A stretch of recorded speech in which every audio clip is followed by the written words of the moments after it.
Welcome to episode 83 of the Cash Flow Connections podcast. Our topic for today is there an untapped investment opportunity in industrial parks? If you've been listening to this show, it should be no surprise to you that private equity groups and accredited investors all over the U.S. are looking everywhere for returns. Many groups are willing to go well outside their typical comfort zone in pursuit of less competitive asset classes. So today, we're joined by someone who saw some extremely bullish trends taking place in the industrial sector back in 2013 and now believes that they are very well positioned as more and more groups move outside their comfort zone in pursuit of yield. There are a couple parts of this conversation that I find really interesting. First of all, when it comes to industrial, you can certainly identify markets where there simply isn't additional supply coming online. You can also purchase assets well below the replacement cost, although again, they're very difficult to replace in the first place just because they take up a lot of land, and if you're buying in a prime market, it's very challenging to get zoning for additional industrial space. Also, this is a really important trend. You frequently hear a lot about how Amazon is eating the retail sector and maybe eating real estate as a whole. Also about how robots are going to be taking our jobs and things like that. That's something I don't necessarily subscribe to, but the reality is robotics are definitely going to play a crucial role in the economy going forward. Well, guess what? The more products that Amazon is shipping, the more robots that are coming into the workforce, the more warehouse space that's going to be needed. So I can definitely see how there's some helpful trends right now that are taking place that are really putting some wind at the back of typical industrial investors. Also, just wanted to give you guys a quick update. As you may have heard, we're in the middle of a podcast initiative to really supercharge the download numbers and increase the show's visibility. So if you've gotten a lot out of the show and want to be included in this audio montage we're putting together, go to your iPhone, search for Voice Memo, which will pull up a audio recording app. Then just record a quick 10 to 15 second clip just saying what you like about the show and email it to me at info@cashflowconnections.com. We're going to splice these audio clips together for a social media campaign we're creating. And I know a lot of you have gotten a ton out of the program. I've met many of you in person and always am impressed with the quality of listeners. So if you've gotten a lot out of the show, just shoot that quick voice memo to info@cashflowconnections.com and you'll most likely be included in this social media campaign. All right. Hope you enjoy the episode. How's it going, everyone? Our guest for today is Richard Kent, who is the Managing Principal of Avistone, which is a commercial real estate investment firm that focuses on multi-tenant industrial parks. Richard has more than 30 years of experience in financial services, real estate investing, and capital markets, and he's completed more than $2 billion of transactions of commercial properties. He's also worked in Wall Street, commercial banks, and real estate operating companies, including Smith Barney, Commercial Capital Bank, and Deutsche Bank. All right, well, Richard, we're obviously going to talk about something that you have a lot of experience about, which is industrial parks. But first of all, thanks again for coming on. Oh, well, thank you for asking me. So I want to get into the meat and bones of this asset class, which is crazy. We've done almost 100 episodes. We haven't talked about one major investment vehicle in all of real estate. But before we even jump into that, let's talk just a little bit about your background. How did you get started in financial markets and what led you to real estate? You know, it's actually an interesting question because in 35 years that I've been in this industry, I only know of one person that actually got a bachelor's degree in real estate. So almost everybody in the commercial real estate sector, we really came from somewhere else. So in my case, I studied economics in college. I became very, very intrigued with international currency arbitrage. And when I set out in my career as a stockbroker at Payne, Weber, Jackson & Curtis, that's what I wanted to do. But being in Newport Beach, California, we didn't have a lot of currency transactions. But what we did have was a lot of mortgages that were being created as Orange County started to boom. So I developed a business trading financial futures and hedging pipeline risk for mortgage bankers and savings loans and buying their Ginnie Maes and Freddie Macs in the primary markets. So, that eventually led to Drexel Burnham. It led to an expertise in trading non-securitized loans in the secondary market, and eventually Berkshire Mortgage doing Fannie Mae business, large apartments and senior housing facilities. Right before starting Avistone, I was one of the senior executives at auction.com that got that firm into the commercial space. It's now known as 10X. That was a great place to be during the downturn in 2008. Certainly. Because We were selling distressed assets at auction and turned out to be a very, very successful platform. It was really fun working over there. But when the market started to turn right about in 2013, one of my associates at auction.com, Dan Culler, and I decided, the market went down so far at the bottom of that cycle that this was going to be a long-term bull market in commercial real estate. So we formed Avistone at that point. So not exactly a straight line to get from where I started to here, but that's how I did it. Yeah, it's interesting. And I majored in political science and studied economics as well as kind of a minor there. But I think that it's fascinating. I'm interested to get your perspective in terms of what you learned in college in terms of economics, getting a BA. Is that something that you ended up applying to your view of financial markets? Or is that something that you basically were like, okay, those books, they are what they are, but the real world of economics is different? I mean, I'm interested to get your perspective. It's interesting. There are a couple basic things that really stayed with me. A lot of theories in economics have changed, but at the end of the day, supply and demand is what affects price. And it doesn't matter whether it's a price of a property, a stock, or any commodity. As demand goes up and supply is limited, prices increase. So that's a truism. But the one part of economics that I really, really enjoyed and is applicable today are demographics. In demographics, you really can see the future by tracking what groups are coming through the different age brackets and what their behavior is. And that is something that we pay a lot of attention to at Avistone. Is, what is demographically affected? What are the major trends in an economy? Major trends last a while, like internet commerce. Believe it or not, that is just getting started as more firms develop that omni-channel distribution network, not just Amazon. So I think you really have to be on the right side of trends and you have to be on the right side of demographics to make your decisions, certainly in commercial real estate. I am so glad that I asked that question because it's so similar to the exact way that I explained my view of the entire study of economics. For anyone that's been on a call with me, they know that I've said almost that exact thing in a very different way or a slightly different way, which is that with economics, there's so many data points that you can use that data to create any thesis you want. But when it comes to overwhelmingly large data points, especially demographics, it's very hard to manipulate the data. So right. That's exactly in line with my worldview, and I'm definitely glad you said that. So let's talk about industrial, because this is something that I'm interested to circle this back with the economic discussion, especially as it relates to the internet stuff. But before we even jump into this, like I said, we haven't talked about this asset class on the show beforehand. So just give us a high-level overview of what that really refers to when we talk about industrial investments. So the industrial sector, like many other sectors, is broken down into subclasses.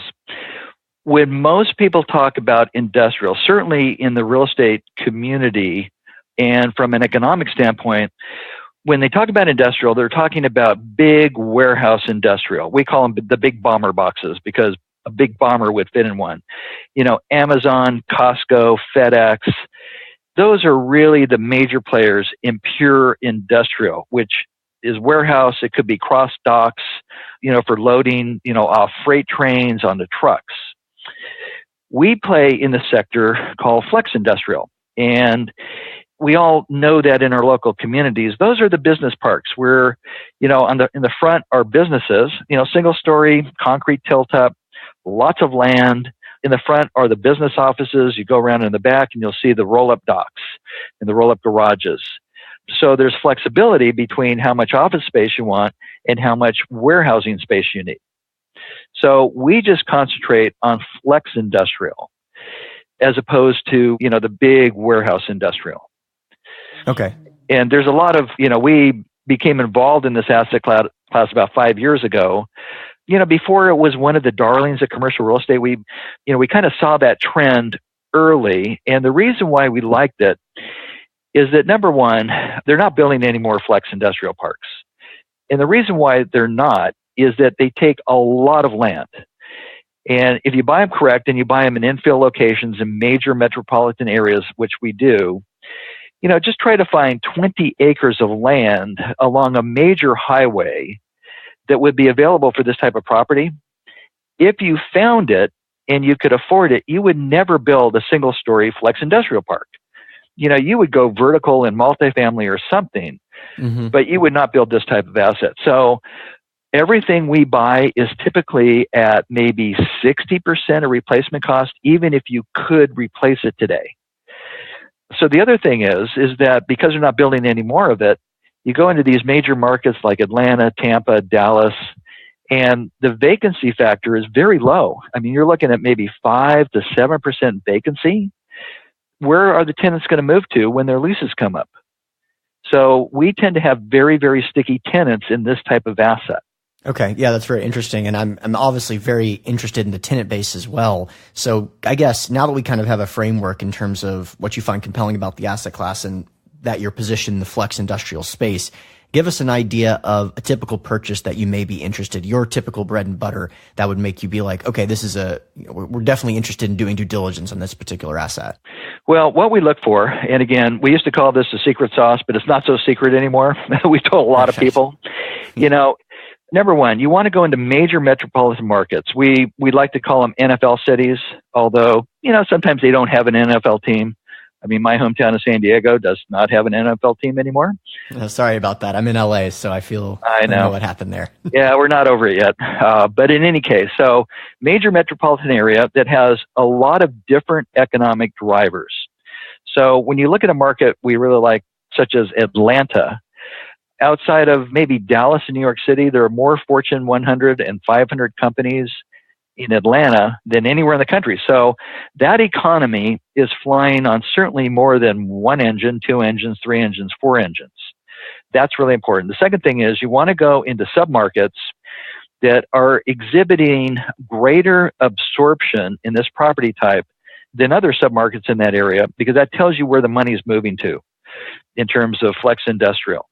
So you go into submarkets that have low vacancy, tenants don't have a lot of places to go, and that is going to ultimately translate into higher levels of revenue. The next thing is we love 3 to 5 year leases.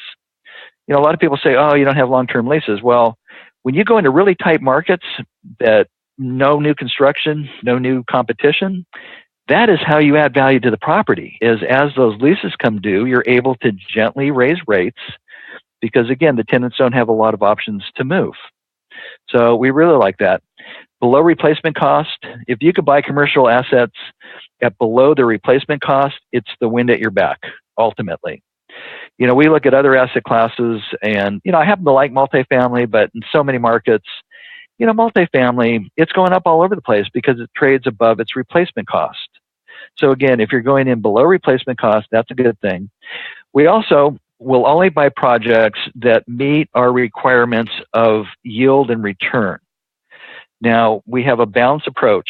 We're not looking to hit home runs. We're only looking to hit solid doubles.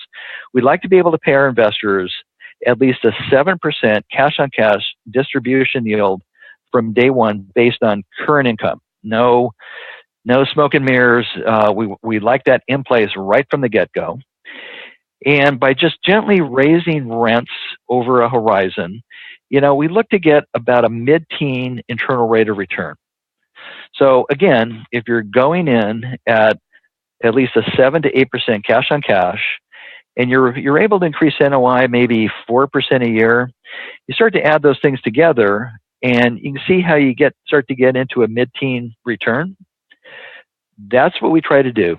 This is not a real sexy product type. It's more steady Eddie, but that fits our clientele very well. We appeal to wealth managers and CPAs, certainly some family offices, but we're just about income and growth.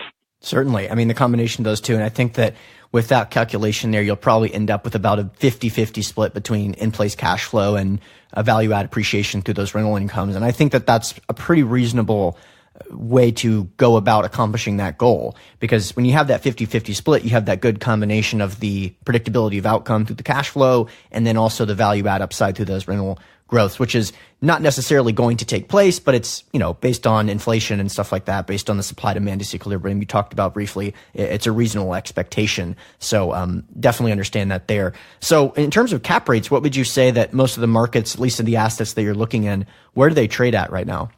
Well, up until last year, 2018, we were typically able to buy at an 8 to even a 9% cap rate, just because this product type had been overlooked. What we discovered last year in 2018 is certain of our markets experienced significant cap rate compression. Now, right now, we have 19 flex industrial business parks, about 2.5 million square feet of space. Okay. It's very difficult right now to buy product in certain markets because cap rates are just too low. So we tend to pass on those. So going forward, it's becoming much more, difficult for us to find products that meet our qualifications. But that said, of the portfolio that we now have, we've seen very good cap rate compression and appreciation. In fact, this year, for the first time, we are going to start taking profits in certain markets, just because if we can't buy in a market and we've been priced out of a market, then just good portfolio management will tell you it's probably time to look at taking some profits. And the assets that we buy, we typically put them on a 5-year horizon so that our investors see apples to apples in each deal we go into. But if it's already achieved its 5-year goal after 2.5 years or 3 years, then we would look to take a profit in that. So, we still like markets, like Atlanta, certain other markets that will remain unmentioned. And we don't want to alert people that we're interested in them. But in markets like Dallas, very hard to buy in Dallas. Dallas is just on fire right now, as are some other markets. So we'll probably be taking profits in those markets. It makes sense. And I actually do like that metric. Look, a lot of this stuff with real estate, especially when it comes to investor sentiment, you don't really need a complicated underwriting model to figure the stuff out. What he just explained to you is pretty common sense. The problem is most people do it. So just to clarify, if you're having trouble making the numbers pencil in a market that you already own assets in, maybe it's a good time to start taking some money off the table because the pendulum is starting to swing. You don't have to do much underwriting to figure that out. If you can't make the pencil work, the pencil's not broken. It's a good time to kind of think about switching that strategy up. So before we even move on to some of the stuff about the tenant base, which I definitely want to talk about, just one more underwriting type of question, just so I have an understanding of the types of assets. In terms of, let's say, cost per square foot for rental rates, what would be a typical type of rate that you would see in a property that was in a typical market that you're looking at? If you look at it on a price per square foot basis, which a lot of people do, we typically have come in about $60, maybe to $70 a square foot. Okay. It's actually a pretty complicated question because these properties are flex, obviously meaning you have office space and you have warehouse space. When they were first constructed in the 80s and 90s, most of them had a lot more warehouse space as opposed to office space. But what happens over time, depending on what submarket they're in, that proportion tends to change based on the demographics of the market it's in. So there are certain markets that we're in that we have almost 80% office because that particular submarket wanted more office space. So over time, it just self-corrected to the right ratio for a given market. We have other properties near airports that have more warehouse space, which makes sense. Right. So when you find projects with greater amounts of office, you find higher leasing rates than just pure warehouse. So it really depends. Now, I wish in industrial there was something like a gross rent multiplier like you find in multifamily, where you could just take rents and say, okay, gross rent multiplier is 18 times rent. That's about what it should cost. Just a little more difficult because, we have tenant improvements and leasing commissions that we need to calculate. So when you boil it all down, what we're really shooting for is that cash on cash return to the investor. And that takes into account everything. We run everything through a program called Argus, which a lot of people are familiar with. It's, how you calculate, tenant improvements and leasing commissions and probabilities of renewal.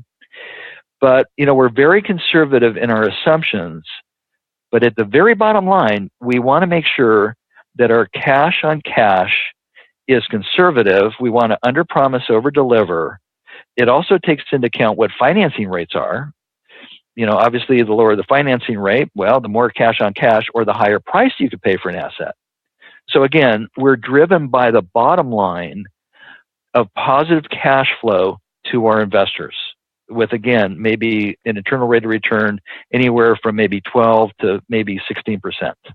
Well, you're not going to get any argument from me there on the predictability of cash flow, especially given the name of this program. Yes. So, historically speaking, when I hear industrial, I'll be honest with you, sometimes the first thing I think is like, man, that is a cyclical business that can get hammered in the recession. But that is really about the tenant base. And so I know that that's got to be a big portion of your due diligence process, just making sure you have the right tenant base in there. So I want to talk to you about what tenants you're looking at in terms of identifying that these are going to be solid tenants, they're going to be able to weather the storm, and how you go through that entire tenant due diligence process. This is something we've given a lot of thought to recently, and I'll explain why in a minute. When you look at our flex industrial projects, what you really see is almost tenants in every kind of industry you could imagine. Now, one of the areas I could talk about in a minute is, where we see in the future a really good niche is workforce training. And that could be STEM, it could be construction, vocation, biotech. Well, when you look at the tenants that are in our business parks, and we have about 550, we believe about 8,000 people work in our properties. Well, we see everything from internet commerce to warehousing, to healthcare, to the food service, to design, to high-tech automotive needs. So we see almost every kind of firm out there that's on the cutting edge of our economy are housed in one of our industrial parks. We have CVS's online pharmacy in San Antonio. If you order, your subscriptions from CVS, odds are it comes from one of our warehouses. We have dialysis, type centers. We have food service where, you order, different meals that arrive, FedEx every week. They take place in these type of flex properties. And now what we're seeing is the so-called last mile distribution in internet sales. The reality is Amazon cannot build these big warehouses close enough to where their consumers live anymore. The land's just too expensive. So this whole concept of last mile distribution is becoming more and more important. And where's that going to take place? It'll be in a flex property. The field of robotics, we're starting to see some of our tenants now in robotics. And I love to tell people, so where are robots going to work? Well, they're going to work in an industrial park. Where are they going to be born? They're going to be born in an industrial park. So that trend is just now getting started. 3D manufacturing. Again, where's that going to take place? That's going to take place in an industrial property. So we've got a lot of these tailwinds, in terms of looking for tenants in this type of property. And something else I might mention, you talk about, how do you do in the good times? How do you do in the bad times? So when I was in multifamily lending, I used to really like B- multifamily because I figured in the good times, people are coming out of the C and they're going into the B. The bad times, people are coming out of the Class A and going down into the B. So it was really well positioned. Well, it's the same thing in our business parks, is that our rent, and you could really make these units look nice in a flex park. Just because they're in a flex industrial park doesn't mean you can't have a really cool looking unit. Well, our rents are about a third of what suburban office is. And when you look at millennials, the millennial market, which we pay a lot of attention to, they don't necessarily want to be in these fancy buildings. They don't want to make commutes to the inner city or to the commercial district downtown. I have 2 millennial kids. They're not going to commute in traffic. Yeah. So we're starting to do some creative office and collective office space in some of our units where we take out all the walls and we just make it look really good. You take the concrete floors and you put polyurethane and we lift up the ceilings. And we could create really great office space for a third of suburban office in one of our parks. So we see that as another major trend. And you could drive your car right up to the door. Yeah, it definitely helps out there for the convenience. When it comes to actually, let's say you're looking at a property, you have the tenant base. First of all, how many tenants are typically in a property that you may invest in? Boy, it really varies. We have our typical project would be, let's say 150,000 square feet. Okay. We have some projects that maybe have 12. Perfect. Others that have 40. Okay, got it. So somewhere between that 12 and 40 range. Our sweet spot is really maybe 5 to 7,000 square feet. So in projects that we have larger, we won't go into a project where one tenant has more than 20% of the space, because we really like to diversify, not just among tenants, but among the different industries that the tenants are in. Another belt and suspenders of being conservative. But we find that in that 5 to 7,000 square foot space is really a sweet spot for a lot of businesses. And when we have a larger tenant that moves out, we will demise that space into those type of unit configurations. Okay, that makes sense. So 5K to 7K yes. square feet per tenant. So you're getting that 13 to 15 type of range and that 150,000 square foot. I think those numbers all make sense. When you're looking at the tenant base, what are some of the steps you take to just ensure that the companies are financially viable or well-positioned for the future, stuff like that? What are some of the things you look at to kind of confirm that? It's just really common sense. I guess you'd call it commercial leasing 101. You're looking for good credit. You're looking for sustainability of their business. All of those things. So when we have bought projects over the last 5 years, typically they were purchased at the depth of the recession by somebody who took a lot of risk, because maybe, like all product types, everything got hit in 2008. So the strategy in some of these distressed buyers, and they're promising their investors a 30% return, their strategy was, if you walked in and you had a business and you could sign a lease and you could fog a mirror, you got a lease.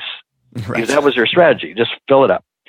So we come along and we were their exit strategy, because now they filled it. Wasn't pretty, but they filled it. And now we come along, and so we buy it. Typically we're able to buy well below the current appraisal, because those operators left a lot of meat on the bone. And the reason they did is, when you promise your investors a 30% return, time is not your friend. The sooner you could sell it, the better. So we'll come along, and not only will we renovate the project, but we will tighten up credit on each of the leases, and we will standardize the leases as their leases come due. Again, that's why we like that 3 to 5 year lease, is that if we inherit a tenant, we're able to improve certainly the lease itself and raise the bar on creditworthiness. Now, that said, I would say maybe 20% of our tenants, maybe a little bit higher, are Fortune 500 companies and, strong regional credits. But the other 75% are small businesses as defined by under 50 individuals. So you have to be able to underwrite credit. And not everybody's going to be a strong credit, and you have to make those decisions. But again, that's why we don't like one tenant taking too much of the space. So we've gotten pretty darn good at this. We'll still lose tenants due to credit problems, but not as many as 5 years ago. Right. So it's just like multifamily. I mean, how are you going to know? But we really do a lot of background checks and things like that. Very cool. And so let's talk about the debt portion of these purchases. When you purchase these assets, what are the types of financing terms that you're able to get? Is CMBS a part of this thing, and do you typically use debt like that? Yes. Almost everything we have, we did finance with CMBS. Okay. And the reason was rates were in the low fours. It was, and we, had a number of years of interest only, which, just generated more cash flow. Now, going forward, we're probably going to be using maybe shorter term bank debt, just because CMBS now has, I think it's a little bit under 5 now, but it's been over 5. Mm-hmm. So it's not as attractive as it used to be. But, I used to be with Smith Barney creating CMBS debt, so I really understand it. And we think we have very good terms. But what we wanted to do when rates were low is we wanted to lock those rates in as long as we could, right, because they're assumable to multiple buyers. So people could assume a loan that's in the money. Going forward, we're going to be much more circumspect on what kind of financing that we use. And I suspect we'll probably go with some of the non-bank banks, some of the so-called bridge lenders now that have really gotten aggressive on their rates. So I think we'll probably do more of that going forward. But to answer your question, almost everything we have is CMBS, and we locked in low rates for 10 years. Yeah, thanks for clarifying that. And just for the listeners, something to consider is when you're in a rising interest rate environment, virtually every guest that I've had on this program that is asked this question is, agrees that we're in a rising environment. That loan becomes more and more desirable as rates rise. So just to clarify, let's say he purchased a property with a 4.25% interest rate at a 10-year term. Now, if interest rates go up to 6%, anyone that's buying a property with a new loan is going to have to pay a 6% interest rate. But his loan is still going to be at that 4.25% range, meaning that additional lack of interest, they can juice the price point of the property to compensate for the fact that the buyer will not have to pay that additional interest rate. Now, the question, of course, is whether or not that buyer can qualify for that debt. So in the industry of industrial, how common is it that a buyer is able to qualify for that? Is it challenging? What are some of the things that they look at that potentially prohibit them from being able to qualify for assuming that loan? Well, let me answer it like this. So we found that our sweet spot in terms of acquisitions would be anywhere from 8 million up to about 25 or 30 million. And the reason why we wanted to fly in that zone is that we wanted to be above, some of the local buyers. And we wanted to be under the institutional radar. Because once the institutions really, really like something, it's very hard to compete with them. So we wanted to just be a little bit under them, but over, some of the smaller buyers. So when you get into that range, you do tend to find credit-worthy type players because they have to be. Now, what we found in the last couple of years is the institutions are coming down more into our space. And some of the biggest competitors we have to buy properties now are the 1031 exchange buyers because, maybe they sold a mobile home park at a 3.5 cap and now they can't pay the taxes. We have a whole generation of baby boomers retiring right now that have been in real estate forever. And their basis is basically zero. They've refinanced, they've depreciated, you name it. They cannot pay the taxes. Their best estate planning is just to die someday and have to step up to their heirs. So we find they're very, very competitive in our space, in our size frame. And as you know, when that clock starts ticking on exchanges, they have to find a home. So when I talk about us taking some profits, that is who will probably end up buying some of our properties, our exchange buyers. Yeah, I appreciate you linking it in there. That actually makes a lot of sense. The market has really created this opportunity, which is one of the reasons why opportunity funds now are all the rage because of that exact thing. A lot of people have gains in real estate, gains in stocks, and looking for a way to defer that capital gain perpetually. So I think a lot of that's going to be happening. I think it's, we're well positioned to take advantage of that as well. People that are looking to 1031. Well, let's talk about that for a second, Sure. Because we also are very, very interested in qualified opportunity zones. In fact, we've really studied them, and what amazes me is how much money there is going into opportunity zone funds right now, hoping that they're going to be able to deploy all of that capital. Well, I will tell you that I've done extensive due diligence on this. I live in San Diego, and San Diego has some fairly large opportunity zones. People wouldn't know that because San Diego is a great place to visit, and it's always sunny there and all that kind of good stuff. But a lot of the city really is in need of development, and they're designated opportunity zones. So we think it's going to be very difficult for these large funds to deploy a lot of that capital timely enough to make sure that their investors get favorable tax treatment. So we are just now forming, I don't want to call it an opportunity fund, we just call it our Avistone Property Fund 2. But one of the things that we're going to be doing is that we're going to be buying assets in opportunity zones and elsewhere, but we're really going to focus on opportunity zones where we want to buy the asset not as an opportunity of qualified opportunity zone asset, but we want to be able to warehouse that asset entitle it, get it to shovel ready, and then sell it to one of the opportunity zone funds. Interesting. It's going to be much tougher for the industry to deploy that capital than people think it is. And there's a whole lot of reasons for that, but you really have to get boots on the ground, and you've got to determine what these communities are looking for. And just to give you a hint on what they're looking for jobs in the communities. They're very, very leery of gentrification. See, people in our industry think, great, we're going to go in there with all this new capital and we're going to make a ton of money because we're going to gentrify all these areas. Right. We're going to turn a C-class property into an A-class property. That's right. But when you talk to community leaders and people that actually live in these areas, they don't think that's a good idea. I mean, they want capital coming in, but the last thing they like that. No, they don't want more unaffordable housing. They don't want projects that they can't afford. So we're focused on, listening to the community, getting in touch with what the community wants, and then looking to go in there and seize those opportunities and structure them, entitle them, get them to the shovel point ready, and then we will either sell them to an opportunity fund or we will create a fund of one, our own opportunity zone asset for that asset.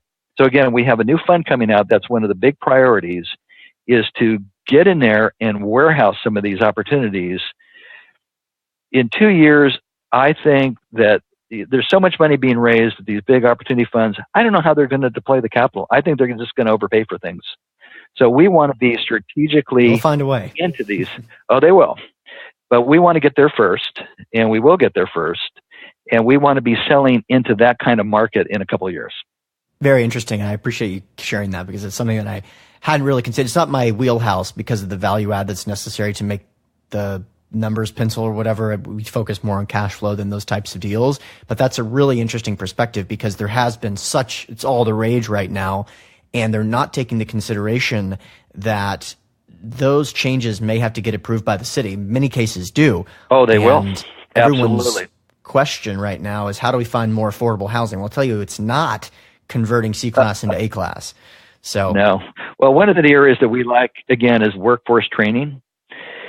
And, if you think about it, the only thing that really lifts a community are well-paying jobs. And it's not just that they want jobs in a community. Well, let me pick on San Diego for a second. If you look at where all of the major employers are in San Diego, they're way on the other side of town from where the different opportunity zones are. And the traffic is not good. So in order for somebody in a community to get to where the good paying jobs, even if they have the skills, is at least a 2.5 hour commute. Well, now all of a sudden you have problems with childcare and everything goes along with that, just the cost of gasoline and everything. It's not really helping, the people in the communities. So the key is to bring jobs into the communities, but in order to have jobs in the communities, you have to have trained workers. So that's one of our focuses, is maybe converting warehouse space into vocational and workforce training programs to provide that training to these communities. So, again, we're just coming out with our Avistone Property Fund 2, but we'll be looking to do that. And we'll also be looking to back other sponsors in different areas that may have very appealing projects as well. Interesting. So we're looking to evolve. We see just a whole new paradigm coming that we are positioning ourselves for. And we think we have the basic skills to do that because we already manage all of these type of tenants in all of these different industries. So we're already familiar with office, with retail, and all those different sectors because those firms are already in our projects, in these flex projects. What do the leases look like in these deals? Are these triple net leases? Yes.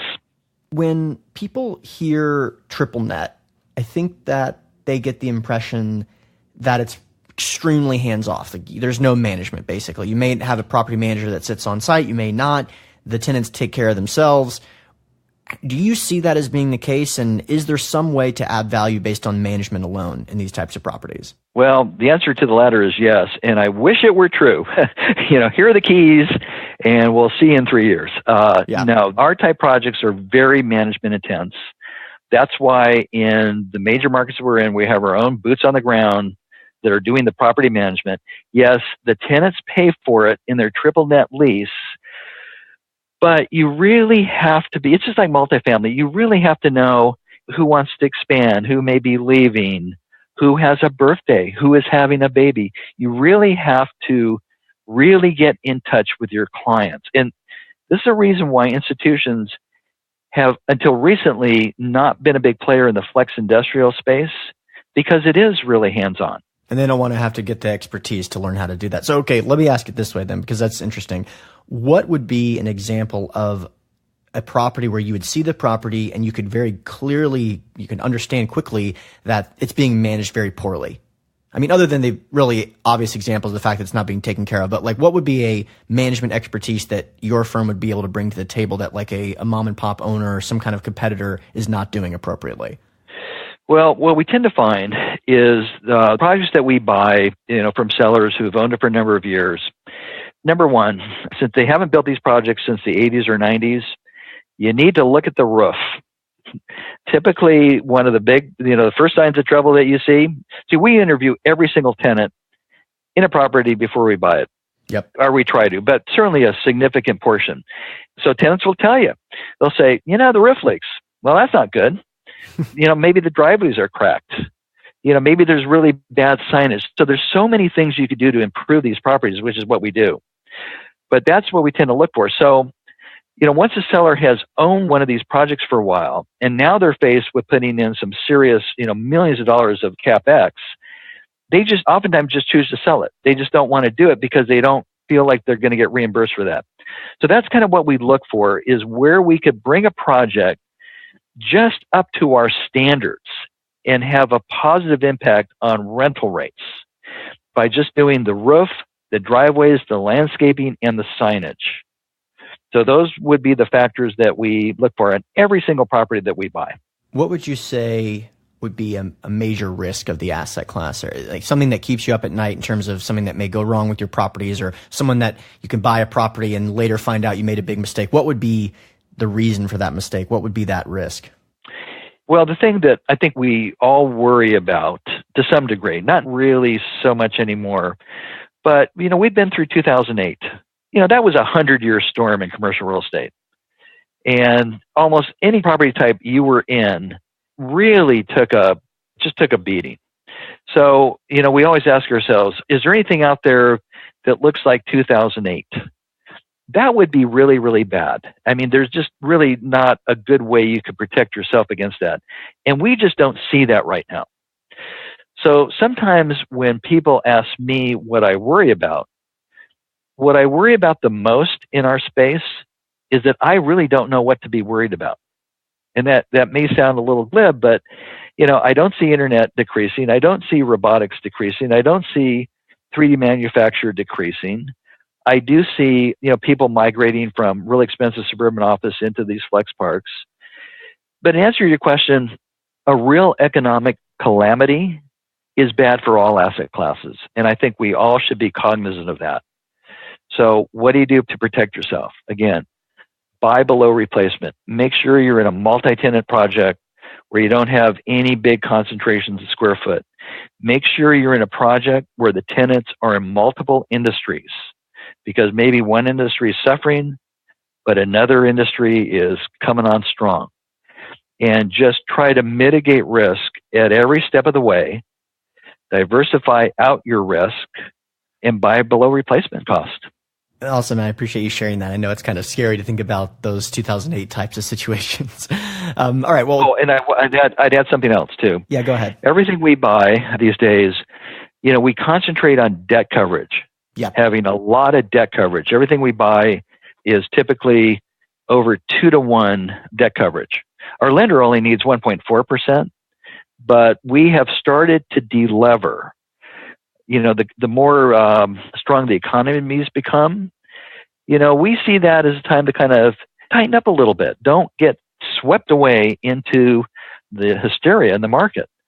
So we've actually started lowering our loan to value, increasing our debt coverage ratios so that we can withstand a recession in the future. Makes sense. It's something I've talked about on the show many, many times. Let me ask you this. Whether it be related to real estate, whether it's industrial parks or otherwise, what are you most excited about in the next 5 years? I'm excited. Well, again, now you could ask, different people at our firm and maybe you get a different response. I see workforce training as being really key going into the future. People talk about the robots are coming. The reality is they're already here. What does that mean? What does that automation mean, for the workforce? We need to be training a whole new generation for new skills going into the future. And I find that very, very exciting when you look at certain trends, again, in robotics, automation, in biotechnology, and different advances in medicine. Again, you want to be able to invest consistent with major trends. And I think most of us really see what these trends are, but let's be able to incorporate them into our property decisions and how we configure a property to take advantage of that. Agreed. In other words, just embrace the future and just go with the trend, go with the wave. No reason to fight it. That's right. All right. Well, Richard, I really appreciate you coming on the program. Definitely something that we haven't talked about, and I definitely learned a lot just from this conversation. Before we jump off, let the listeners know how they can learn more about you and your firm. They could go to avistone.com, visit our website. You see a lot of information on us, and just give us a call. We're here to talk to people and, let people know what we do. And, our offerings are on our website. Again, we're working on coming out with our next property fund, which will be very opportunistic. We don't want to call it an opportunity fund just because that name is getting used too much. Right. But we really are looking to deploy capital where we see some real opportunities. But again, I would visit our website and you could find us and we're available to talk to you. Awesome. We'll link to that in the show notes page. Richard, thanks again for coming on. Okay. Well, thanks for having me. All right, listeners, thanks for checking out the episode. As always, the contact information for our guest will be available in the show notes page, which is hosted on SoundCloud, iTunes, and Stitcher. Don't forget, if you want access to some of the free goodies that I'm talking about at the beginning of these episodes, like free ebooks, weekly investor emails, and articles about some of the most important investment-related topics, make sure that you have created an account with CFC because this stuff is automatically available. You can do this by going to cashflowconnections.com and signing up as an accredited investor. Of course, if you have any questions, feel free to email me at hunterthompson@cashflowconnections.com. Thanks again.